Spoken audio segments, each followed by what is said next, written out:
All right. Hello, everyone, and welcome to the Carbon Pricing Around the World session. We're so happy to present this to you.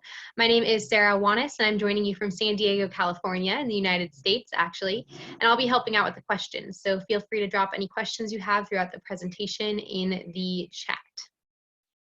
And Princella, would you like to introduce yourself?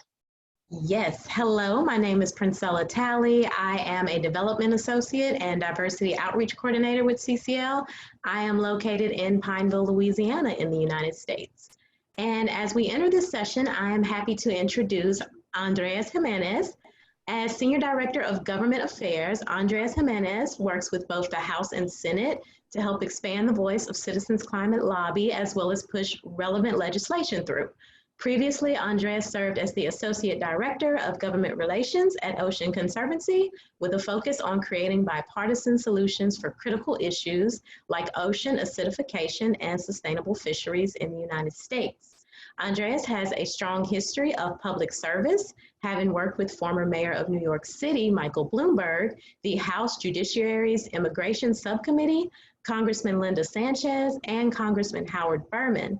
His work also includes working with Green Latinos, as well as serving on the board for the Florida Ocean Alliance, where he represented the interests of Ocean Conservancy. And Andres, I will pass it to you.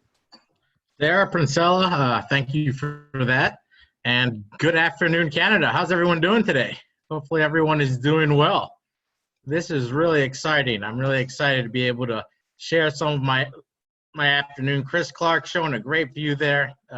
Looking fantastic. I'm located in Virginia, about 10 miles outside of Washington, D.C., where our office is. And yeah, this is great. We're going to switch gears a little bit. I did want to first say that the earlier speakers, the youth speakers, were so motivating. It was so great to hear from them, all the hard work they're doing and the voices that they're carrying through right now. So that's fantastic. So we're going to shift gears, like I said, and we're going to talk a little bit about what CCL is doing in the United States. And my favorite part of these are the Q&As. So I am really looking forward to everyone's questions, and hopefully we'll have enough time for some of those. So I'm going to share my screen right now with everyone. All right. Here we go. All right, fantastic. And get a nod, everyone can see it and everyone can hear me all right? Fantastic, great. All right, so here we go. So as mentioned, Andres Jimenez, I'm the Senior Director here at Citizens Climate Lobby. I've been here with Citizens Climate Lobby for the last 3 years. And let's get right into it. So in the United States, Citizens Climate Lobby has introduced legislation. Last Congress, we introduced the first House and Senate bipartisan bill on carbon pricing in over a decade. This Congress, we have introduced the House version while we wait for a Senate Republican to jump on so we can introduce the Senate version. Our bill number this Congress is HR 763, and it's called the Energy Innovation and Carbon Dividend Act. So try to repeat that a couple of times and you get a little loopy. But what does this bill do? This bill's main 3 things. We're going to put a price on carbon. The price per metric ton of carbon starts at $15 with an escalator of $10 per year. We're going to talk about the carbon border fee, the carbon border fee adjustment for imports and exports, and then the dividend, which as you know, the dividend here in the United States for HR 763 states that revenue returns in form of dividends every month, 1 share for adult and then half a share per child. Quick numbers. Here's what we're looking at right now. Citizens Climate Lobby in the United States. 23 states have members who have signed on.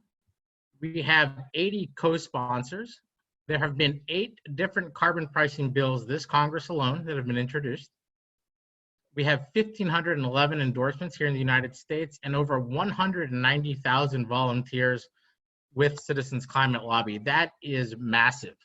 When you think of other organizations, I always think of it this way, and I'm always so impressed with Citizens Climate Lobby. other organizations, don't have this high number of volunteers, but what makes Citizens Climate Lobby so special and so relevant and so powerful is volunteers like you. Volunteers who are actually willing to stand up and act. In other organizations, and every organization is different, but there's a lot of organizations who will send out emails asking for online petitions, and that's kind of all you do. But here at Citizens Climate Lobby, what's so wonderful and so powerful, and the reason that so many offices on the Hill here in the United States take us seriously, is that we actually not only speak our minds, but we actually go out and we meet with offices, we meet with the community leaders, faith-based community, business community. So we're really just doing more than just reading emails, writing emails. We're actually out there in your face, talking about carbon pricing, talking about climate change and why it's so important, and all the different roles that Citizens Climate Lobby can play. Here is a list of the states we are currently influencing. And by that, I mean, this is where we have members of Congress who have signed on as co-sponsors to our bill. So obviously in California, we have a huge number, which is great because California is big and green, and we're trying to make sure that we have a large part of that delegation. And then you can just see the rundown there. Just taking a look at this, I'd say that we continue to work with members in Florida. We would like to see the full delegation on there. We continue to work in Texas and Virginia, all across the country. We want to make sure that our legislation is taken up by members in Congress who aren't just in the West or in the North or in the South. We want to make sure that we have diversity all across the board. In Congress, our bill has been sent over to the following 3 committees. So Ways and Means in the House, the Energy and Commerce Committee, and the Foreign Affairs Committee. The 4th one you'll see there is Appropriations, and that actually is not a committee where our bill was sent, but I did put it up there because it's in a very strong, important committee. And as you can see by the numbers, we're really growing strong on this important committee of jurisdiction that hands out money. So it's great to see so many appropriators on that committee signing on to our legislation. So as I mentioned, bills we've influenced. And by this, I mean, before last Congress, there was 1 or 2, maybe 3 bills on carbon pricing here in the United States. Once we, as Citizens Climate Lobby, working with Representative Deutsch and Representative Rooney on HR 763 and the previous iterations, really started pushing this and seeing so much success with business communities, religious communities, just communities in general. We started seeing members of Congress actually say, you know what, this isn't that hard to stand up and actually work on this. We're not that afraid to do this anymore. It is possible to introduce a carbon pricing bill here in the United States, or to be a co-sponsor and not be afraid that we're going to be thrown out of Congress because we did that. So the whole point of this slide is to say, members are becoming comfortable with talking about carbon pricing. Members are becoming comfortable in understanding that their communities are comfortable with carbon pricing. And so that's a real big win moving forward. Diversity and sponsorship. One of the things Citizens Climate Lobby, as you well know, set out to do was making sure that our bill was diverse as possible in so many different ways, whether it's geographically, as I spoke before, or whether it's members of Congress from all sorts of different parts of the spectrum. It's really important that we hear from strong women, that we hear from minorities. And so this is just a slide showing that we are really focused in on diversity here at Citizens Climate Lobby. It's very important for us to work on this, and it's something that when I go to the Hill, it's always on the back of my mind. I'm always working on it, and I know that so many others, such as Princella and Sarah and so many other, Cathy, all over the place are really working to make sure that our bill, carbon pricing, is as diverse as possible. And one of the great things is that, for example, here in the United States, we have the chair of the Congressional Black Caucus on board. We have Judy Chu, who's the chair of the Asian Pacific Caucus on board. We have an amazing member who's the vice chair of the Energy and Commerce on our side and willing to speak up on our bill, on our legislation, and on carbon pricing. And when you get folks like this who come out and are willing to talk, be vocal, write op-eds, talk to our volunteers, it's just it's a big win for the organization to have these folks on board. Diversity and in endorsement sectors. Talked a little bit about this, but this is just amazing. Citizens Climate Lobby, 644 businesses have endorsed with 101 faith groups, 23 news media, and 403 prominent individuals, 6 tribes, 169 nonprofits that we're currently working on raising that bar. The more partners that we have and more numbers, and the more that these numbers go up, the stronger we'll be as an organization, and the more the likelihood of members jumping on board. So these numbers are very important in the Citizens Climate Lobby. And when I see these grow year after year, I think it just shows that we are doing the right thing and that we're succeeding in what we're doing. Chapters we've established, we have 584 chapters around the world, and we have chapters in every state in the country. So that's great. There is nowhere we can't go anywhere without there being some Citizens Climate Lobby volunteers, and that's great. So what we're doing, here's what we're doing. We're using media, congressional briefings, secondary asks, and we're speaking with local and state representatives to talk about carbon pricing, to talk about climate change, and to let our voice be heard. We are using the media. We're hitting it up, and now more than ever, jumping on social media is a great way to message. We're using Facebook and Twitter and Instagram, and so I would highly suggest that if you are not on any of these or just some of them, it would be great to get our numbers up and on Facebook, Twitter, and Instagram. You can always learn more about what folks are doing, and you can jump onto live podcasts or live cast of what Citizens Climate Lobby is doing. Op-eds, as all of you know, op-eds are just our bread and butter. We've been doing op-eds for years, and we are great at it. We really strive there. I've heard so many wonderful things from different members and staff here in the United States saying there is just like an op-ed from someone from Citizens Climate Lobby coming out every week, and yes, there is. So that's great. We're using news sources, TV, and podcasts. So whenever volunteers or even members of Congress are on podcasts or TV or other news sources, where we really suggest, and it'd be fantastic for them and for you to use this opportunity to talk about carbon pricing and talk about climate change. Briefings. So with my colleague, Adeline DeYoung here in DC, who's not here with us today, we've been running briefings for Citizens Climate Lobby here in the United States for the last couple of years. What do briefings do? They help spread CCL's name.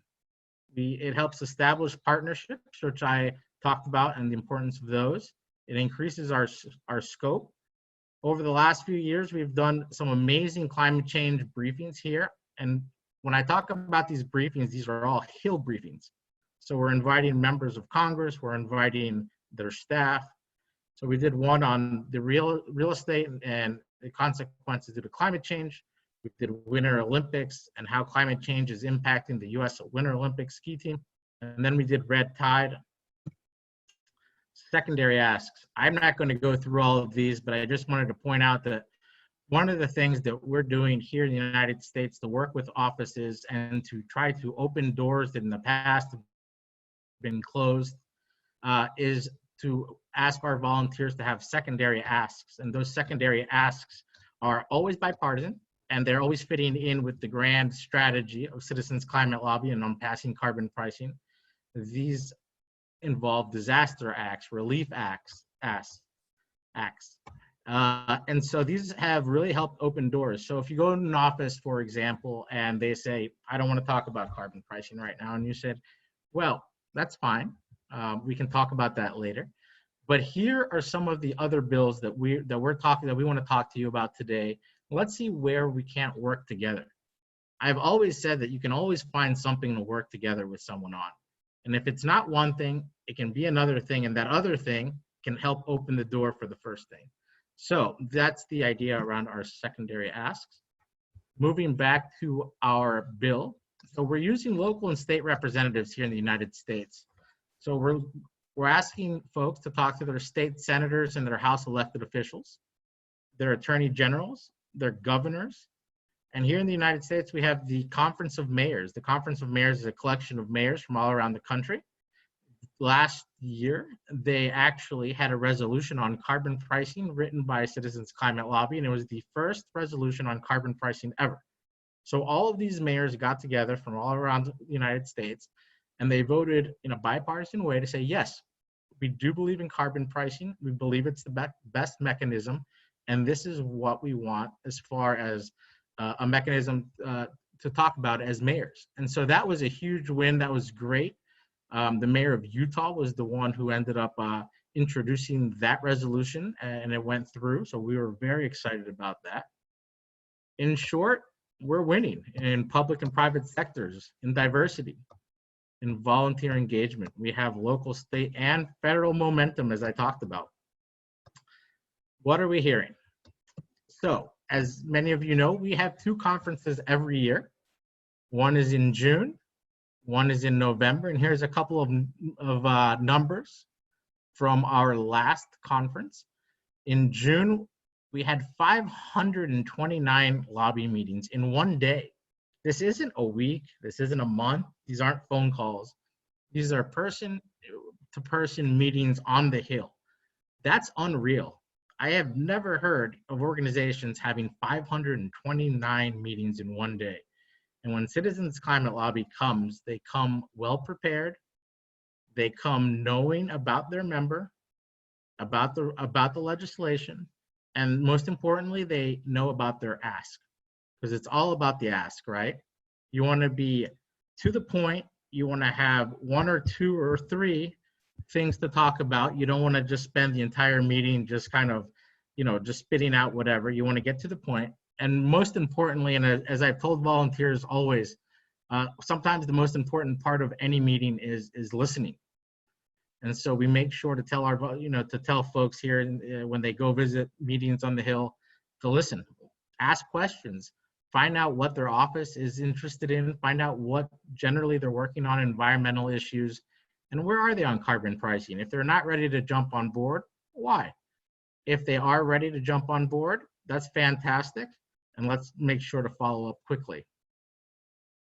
In November, we met with 486 lobby meetings, and the reason for that, as opposed to June, is our November lobby day is much smaller. And so with 823 attendance, we had 486 meetings, which is just out of this world. And every time I go to the Hill, people always say, wow, just the number of meetings that you guys put on in a day. And it's a total credit to our volunteers. It's a credit to our staff to be able to do that. And it's a real credit to the organization and the mission behind the organization that we're able to do that. During these meetings, we ask folks to take very detailed notes. And these notes are then compiled. And every year we find out what are more common topic areas raised by staffers. So here you will see some of those. I don't want to spend too much time, but folks talked about the Democrats, talked about the dividend, Republicans 68, Democrats 80, and as you can see, low income, bipartisanship, endorsers, all of these things came up as important. Now we do an annual change of trends assessment as well. And so if you can see all through the different years how the conversation has changed and moved, the one thing that we have absolutely noticed is that Republican offices are now not only willing to talk about climate change and carbon pricing, but we're having longer discussions, more engaged discussions on these issues, and that's a real big win.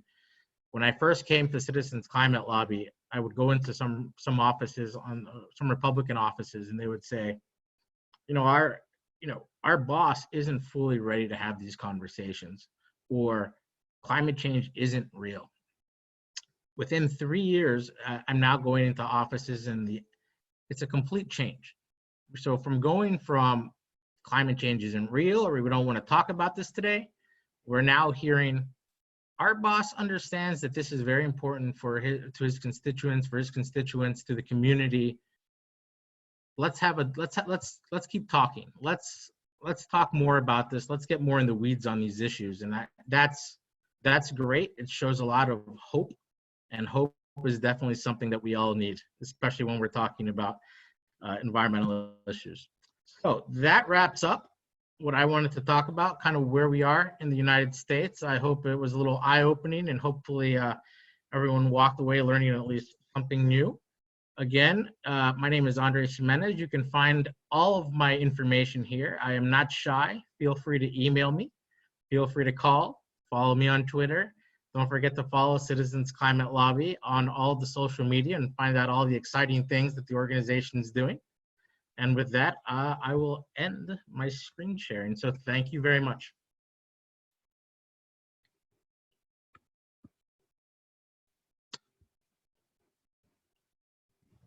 Great. If it's okay, can we get to the questions at the end? Of course. Okay. All right, so next up, I will turn it over to Joe. Thank you, Sarah. So I'm gonna see if I can pull up my screen here.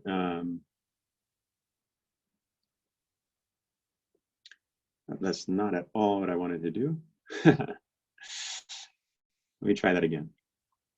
I'll just talk while I'm doing this. Let's see.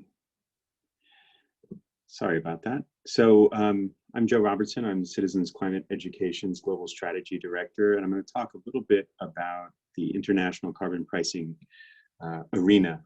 There are a few things happening this year that are extremely important for the future of carbon pricing, and there are ways in which Canada is a world leader that I think it's always useful to dwell on. And you may hear more about some of what I'm going to say later on.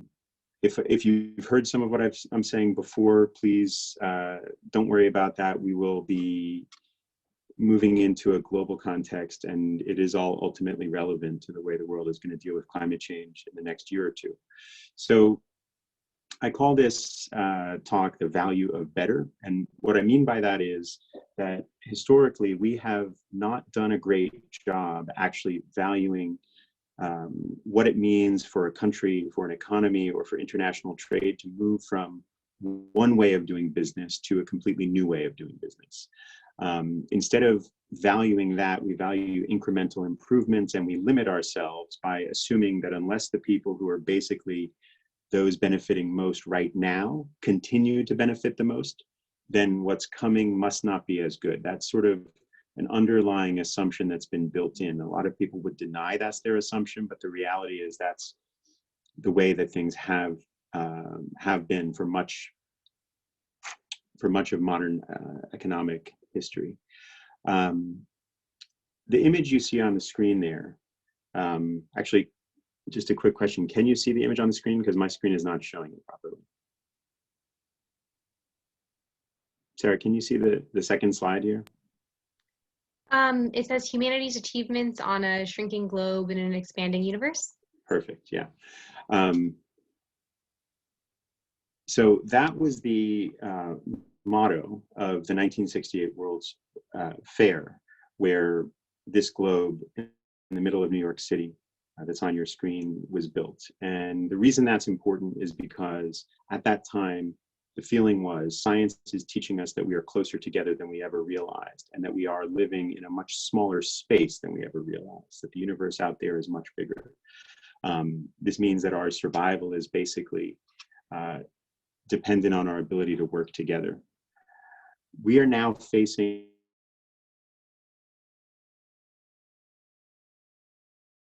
in terms of the collapse of ecosystems around the world, the failure of watersheds, pollution of the ocean, the die-off of biodiversity in the ocean. loss of arable land, farmland to produce food. And we're now facing, according to multiple science reports over the last couple of years, a high probability that in the next couple of decades, maybe even in this decade, we will see multiple breadbasket regions of the world, meaning that they're producing food that much of the world needs, multiple breadbasket regions failing simultaneously. That kind of pervasive crop failure has never happened before across the globe in the history of humanity. It's happened to individual civilizations, but not to a global civilization. So in that sense, we are now facing what is essentially the worst case scenario. And unless we do a lot very quickly, all of our assumptions about economics going forward are basically out the window.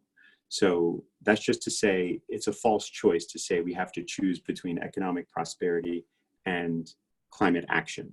There is no future in which we fail to solve climate change where we will have a healthy economy anywhere in the world.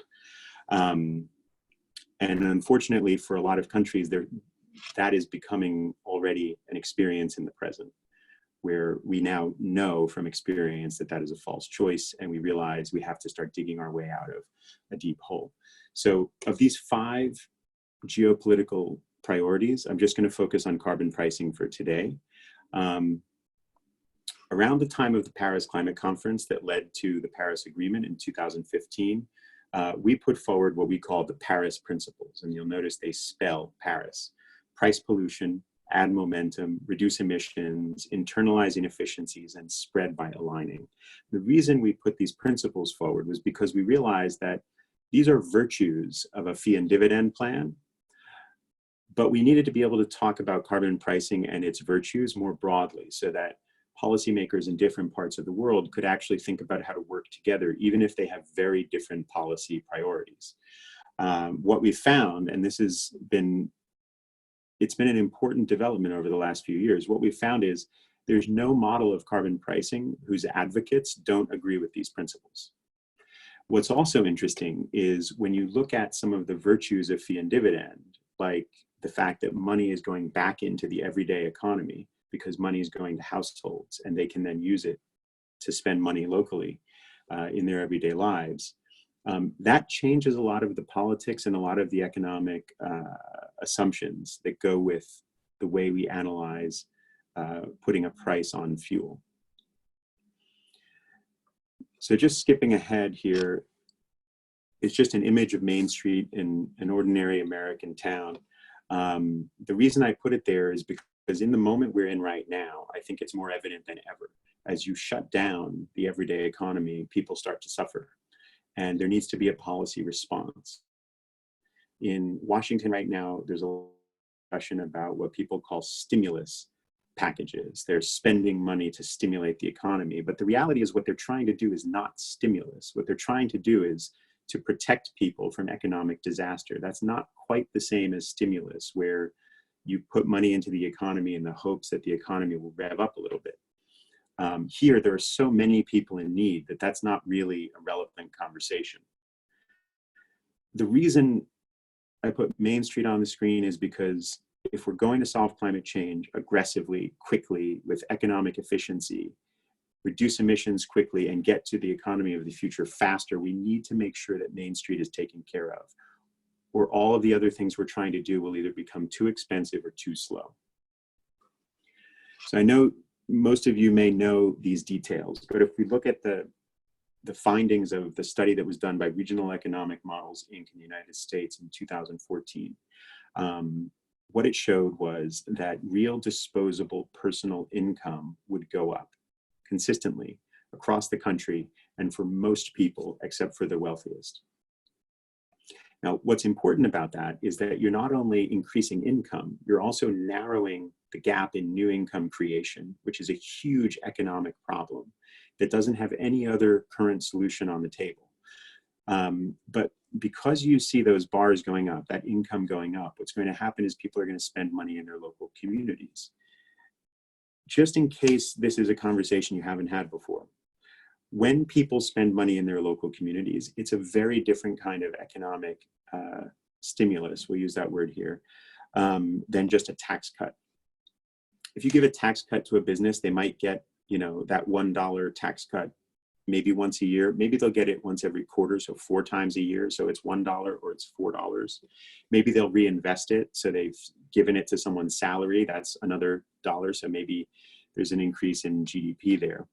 But if you look at what happens in a vibrant local business, like a diner, a cafe, or hardware store, where there's a frequent mix of customers coming through, studies have been done where they just, an anecdotal subjective study, they put a stamp on a dollar bill and see how many times it shows up in the same shop or in the same community.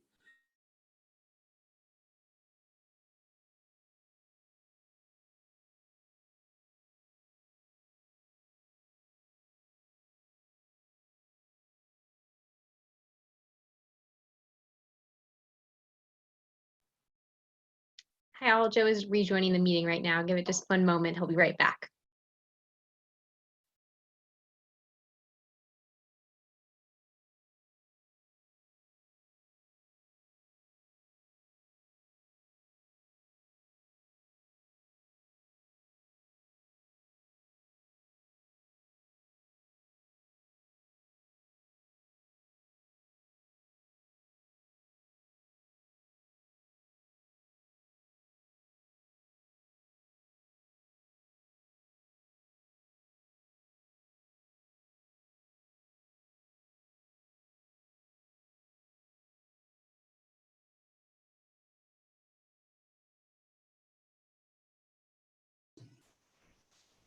Did someone let him in? Joe's in the meeting. Would you mind remaking him a co-host? Oh, sorry about that. No worries.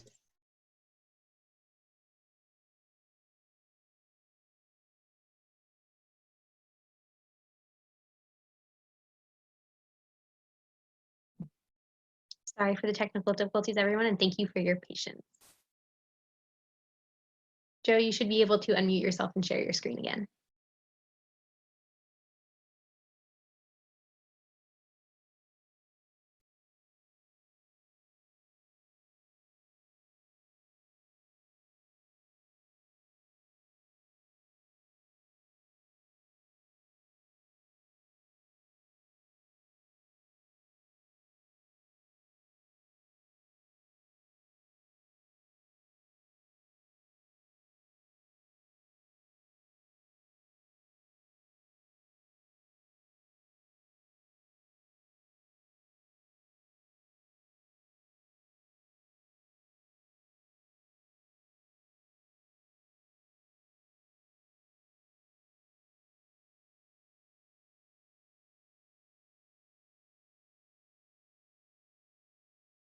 Hi guys, I think I got booted out again. I'm going to skip the slides for now and just continue.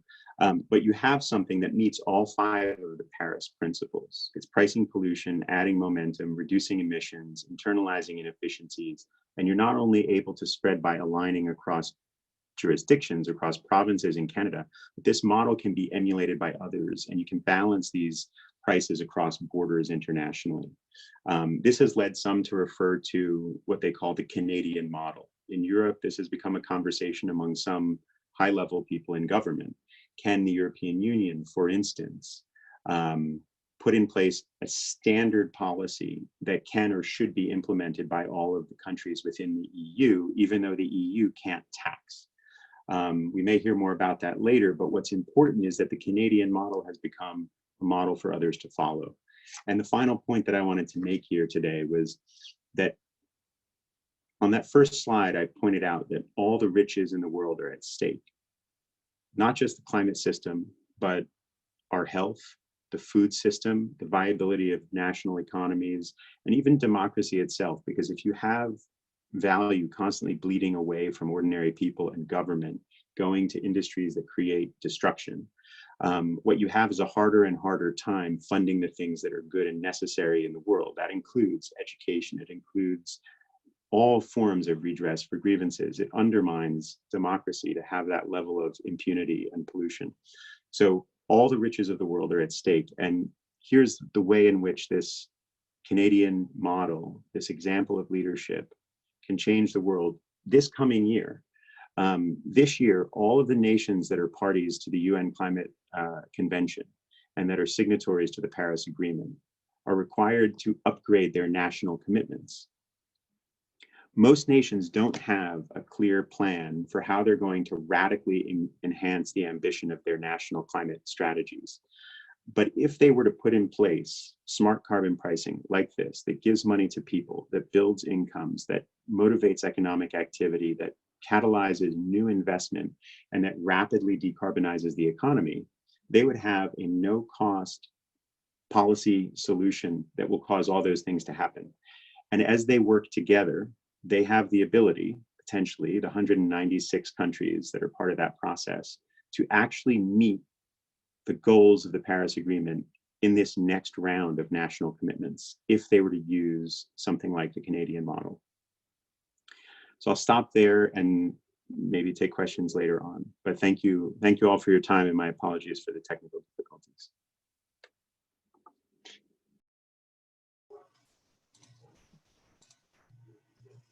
Thank you, Joe. And now we're going to turn it over to Cathy, James, and David Michael.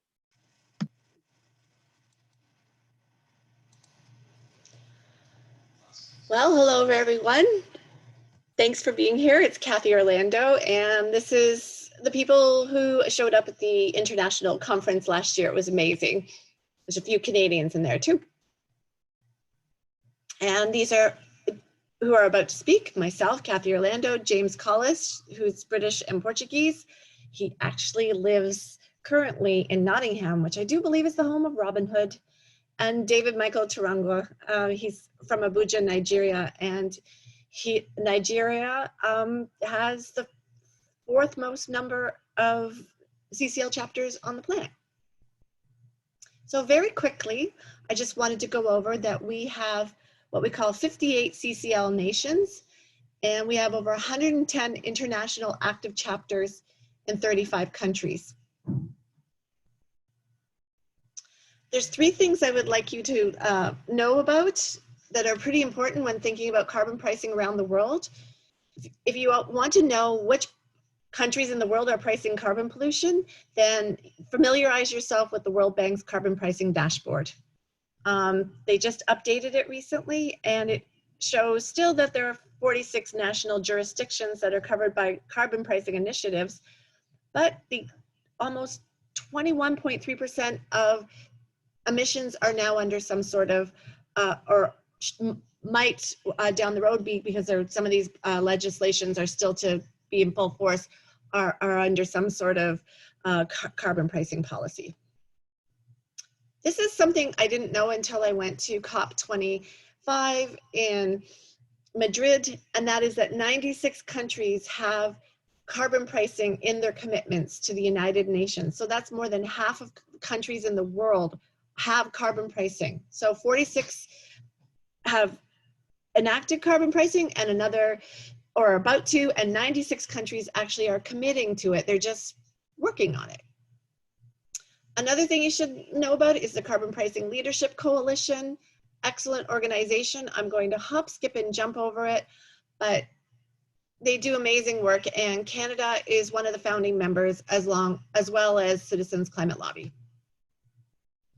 And lastly, to track what's going on around the world, there are 2 excellent organizations called Climate Action Tracker, and they look at how countries are doing in their aim to a 2-degree world and pursuing efforts to 1.5.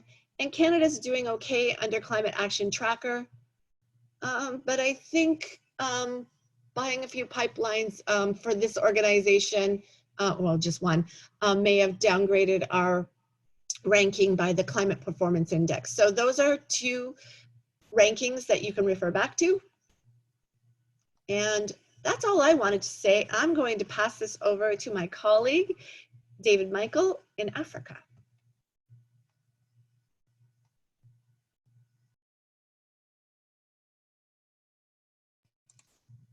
Oh, he's got to unmute himself, sorry.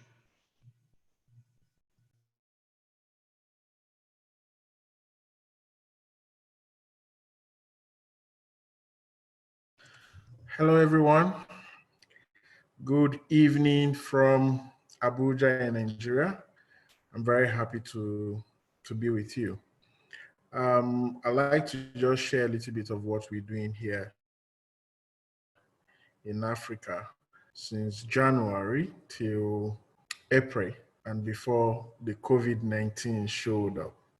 So early this year, we had our plan of action for the year, as you can see on the slide.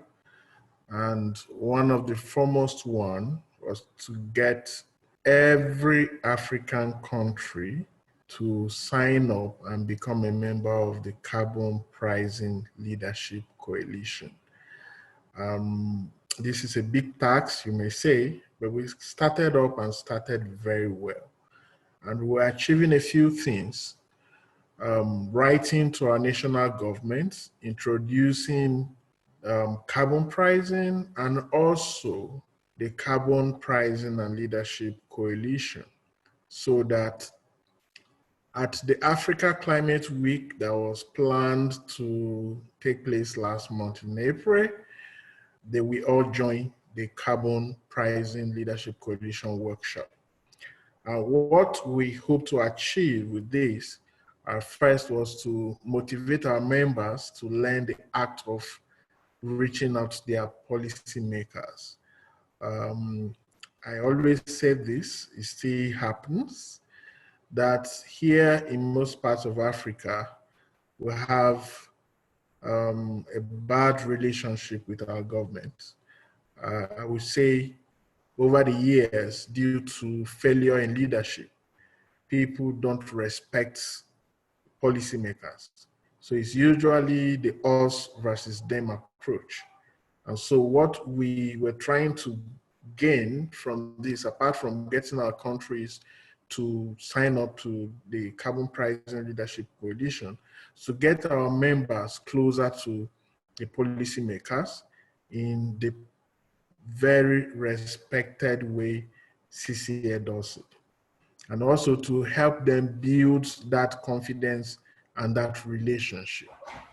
Unfortunately, COVID-19 showed up and we're able to achieve a few, as you can see in the slide.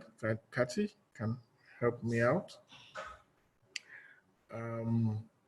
So we got a commitment from one or two countries to sign up. And now, unfortunately, COVID-19 showed up and we had to change tactics. Many of our planned activities were unable to do them. So we started online meetings and trainings. And the very first one, sorry, my son is giving me some head. Hey. And the very first one we did was EnROADS climate simulation. And the interesting thing was that it was done via WhatsApp. I'm sure some of you will be surprised to hear that a meeting is held through WhatsApp. And we've been using this due to our internet connectivity issues, and it's been very effective. Cathy has also learned to be a master of this as well, because she's always with us anytime we meet. And we can have as long as an hour, 30 minutes, 2 hours on WhatsApp, having a very good conversation. We're able to achieve this. So this is what we're doing in Africa. People are very motivated. COVID-19 has clearly shown us that climate change is going to be worse.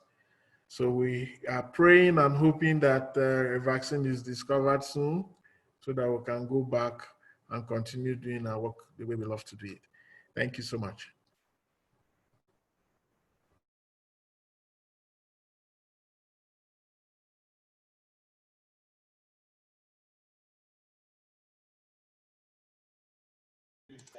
And now James.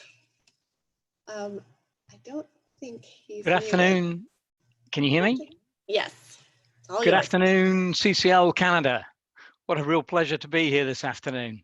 I think I'm the last person now sat between you and the chance to ask your own questions.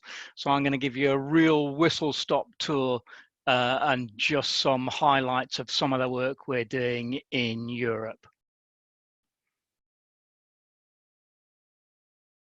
So Hopefully you can see my screen now. Is that good, Cathy? I've got some thumbs up from some people. That's lovely. Thank you very much.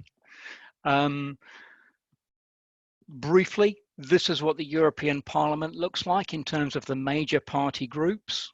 Those party groups are spread across the 26 member state countries.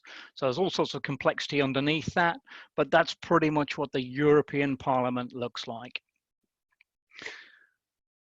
The major piece of legislation they introduced during the COP25 in December in Madrid was called the European Green Deal. There are a few select quotes here. We don't need to read them. The bottom line is this is what gives us a legislative vehicle to target within the European agenda for the new parliamentary timeframe, which is roughly the next 4 to 5 years. We have a cross-country team in terms of spanning multiple cultures, geographies, and literally cross-country in terms of how it has travelled to go to Brussels to lobby face-to-face with politicians, both in November last year and in February this year. And what I'm going to share with you now is just some of the early highlights from the conversations we've had with some of those political party groups.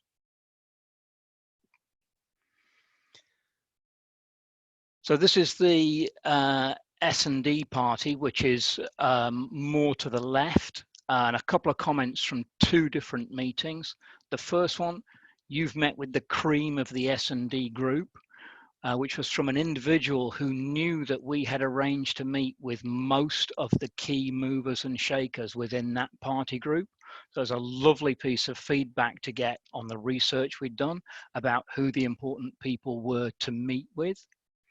And a second comment from another one showed real interest in how to build cross-party support, wanting to get insight into who the other members of the other party groups were who were willing to connect.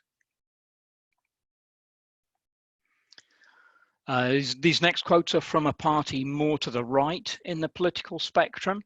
One of the major topics when we first went in there was around border carbon adjustment, and the Commission had been talking to lots of MEPs. So we had lots and lots of questions on this subject, and one in particular said, the way you're describing this particular piece of your policy is clearer than currently how the Commission is explaining it to us. So I'm not saying all MEPs think this, I'm just trying to share with you some of the highlights that the team that travelled across Europe felt really good about after they'd been lobbying. And a second quote from that same meeting was a recognition of the possibility that we might be invited to do presentations at parliamentary hearings, which was a terrific door to see open.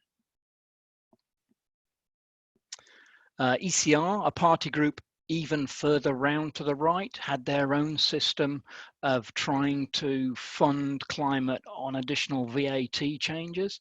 And their comment simply from their MEP present was, actually, what you're describing makes more sense to us than our own policy. We really like it. And I'm going to finish with this next one, a couple of quotes from a party more in the centre. We'd been practicing a particular question towards the end of our sessions, asking the people we're meeting with what they thought of our policy out of 10, really as a way of identifying what key issues were and possible actions to move the relationship forward were. So when you hear the answer 10, it actually floored the team at the time, which was quite funny. But the best one by far was a meeting I watched unfold over several minutes as the group tried to work out what would interest the people we were sat in front of. And literally the individual who said this nearly fell off his chair at the point in time. He literally said, "You mean they've actually implemented it in Canada?" And so one of the things I really wanted to share with you is one of the most popular follow-up actions we have from our meetings is to get the summary story of the work you've already done in Canada. It makes a huge difference to us in our early relationships with European legislators to have an example like this. And because it comes from such a similar cultural and relatable background, the potency for us in Europe is fantastic. So on behalf of all of CCL in Europe, I want to thank you for the work that you've done.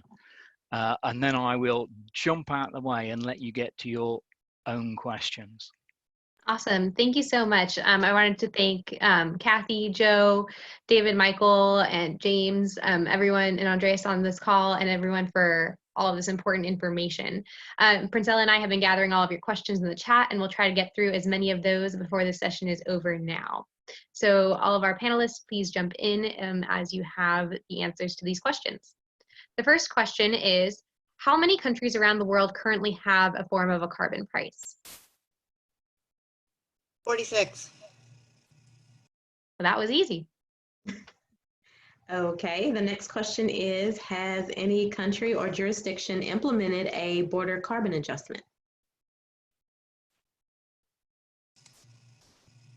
As far as I know, no, but I stand to be corrected.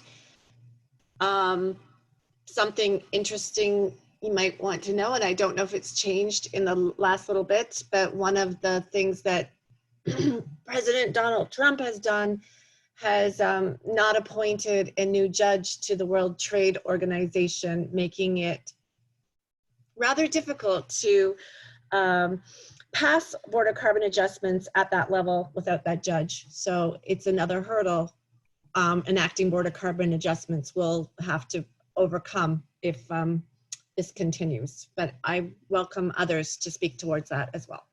And maybe, James, you can talk about what's going on in Europe, just with BCA. So Europe hasn't implemented a border carbon adjustment yet, but it is actively looking at legislation to do exactly that. So it's early days, it's probably a year away from implementation, but it is actively looking at the legislation and has asked for responses. CCL has submitted a response. The most encouraging thing for us is within the first 2 weeks, we had a meeting set up with the tax authority that put the request out. We know they had 300 responses, so we know they weren't talking to all 300. It's really encouraging, but it's very early days. So the three biggest polluters on the planet are the United States, European Union, and China. So any comments about what's going on between the European Union and China? James. Europe has a formal relationship with China. I'm not sure Europe is in the top 3, actually. Its direct emissions, I think, are only 8 or 9% of world emissions. My apologies. What Europe is more concerned about is its consequential emissions from its trade imbalance in this area. So Europe does take seriously its role in influencing the rest of the world to take appropriate action on climate change. And that's one of the more encouraging responsibilities that our legislators feel when we go to meet with them. And we think it's one of the biggest levers for pulling on for a border carbon adjustment. Great. Our next question is, what are current views in the US and in other countries on the relative merits, effectiveness, and feasibility of carbon fee and dividend versus cap and trade? So how are those progressing? How are countries viewing that? I'll start, Sarah, and thank you for that question. So on the state front, there are states here in the United States looking at different models on cap and trade, but when it comes to the federal government, where I walk up and down the halls of Congress, it's very mixed. So in the House, you have different offices that still bring up cap and trade, but in the Senate, you get a really fast shut door when bringing up cap and trade. They remember the previous attempt at trying to do so, and those wounds haven't gone away. And the thing that we're hearing right now is that carbon pricing is really the mechanism that they want moving forward, and that's the mechanism that the business community, as well as other companies, as well as religious leaders, are all looking at to help solve carbon emissions. And so the conversation has really shifted from cap and trade over to carbon pricing, especially our model over the last couple of years. So that's at least the US viewpoint. Would anyone else like to chime in? I could share a word or two. Over the last few years in the Carbon Pricing Leadership Coalition context and in the global climate negotiations, we've seen a pretty steady shift away from the assumption that the only way you can get international cooperation is through linking carbon markets, which would be cap and trade, towards the idea that there has to be alignment between tax policies, there have to be price floors, there has to be negotiation in a trade context, and probably most importantly, that there has to be revenue return to households in some form. And that's really kind of changed the conversation, I think, internationally around whether cap and trade is the only way to go, because it can't really, in its best version, in its intended best version, it can't really generate the revenues that would be needed to deliver those resources to households to drive the transition that way. And this may be our last question, and I'll get to it very quickly. This is for Andreas. Would you consider calling carbon pricing refunded carbon pricing to shut down the mischaracterization by some that it is a tax, or even calling it cashback carbon pricing? That's a good question, and actually, it's something that came up last week a little bit with a couple of partners that we were talking to, when it's that idea of kind of rebranding something that that we see a lot of folks, especially in the media, they'll call it a carbon tax. We call it a carbon fee, and we spend a lot of time correcting them on that. It's something that our organization has been using the terminology carbon pricing for a long time, and it's something that our on the Hill partners are very comfortable in using. I wouldn't say we would never change it over to something like that, but for the moment, I think we're going to stick with carbon pricing.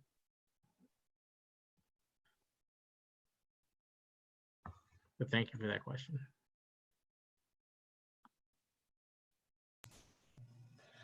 Okay, this is the end, but it's ending an amazing way. I would like to thank everyone for being here today. I slept last night, actually, believe it or not, because I had full faith in 16 people and all the amazing participants. There's so much I want to say, and I think the best way to end is with a song. Angie, I hope you're still there. Thank you, everyone. I hand this over to you, and this is my dedication to all of you.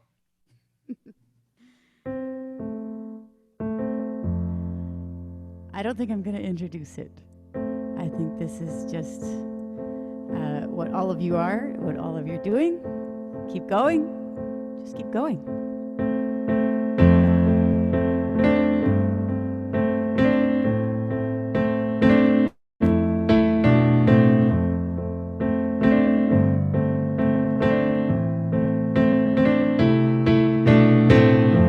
Said something, a strike of ammunition comes flying out of your mouth without your permission. Did you ever act out or lose control, do the wrong thing, or so you were told? Have you ever wondered if it all amounts to something? Perhaps your blunder is triggering some intuition. Did you ever notice, just as you're falling, a new path is calling, it's calling, and it takes all your courage to move one step more. But you're the one who lit the match, threw it down on kerosene. Little did you know that bridge would burn like you've never seen. Board by board, till you realize this is just what you've been waiting for.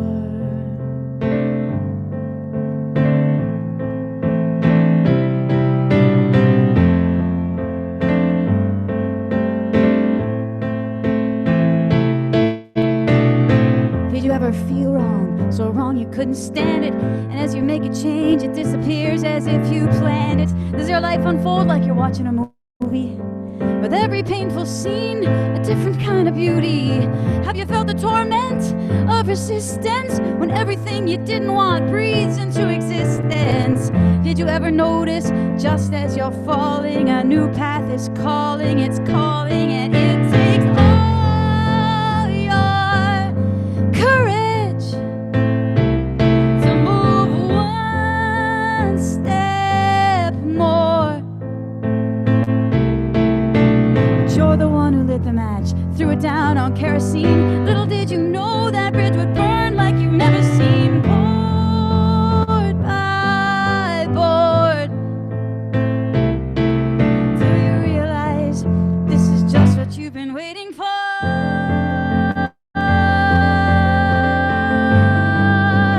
Just what you've been waiting for.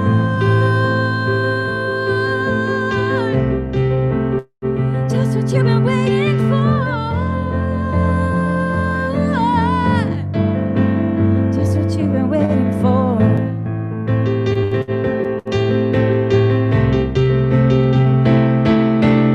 You're the one who lit the match, threw it down on kerosene. Little did you know that bridge would burn like you've never seen. Board by board, till you realize this is just what you've been waiting for. It's just what you've been waiting for.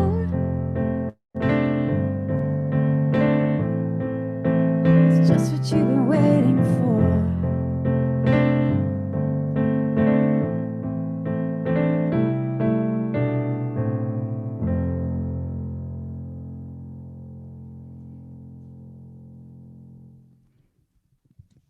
And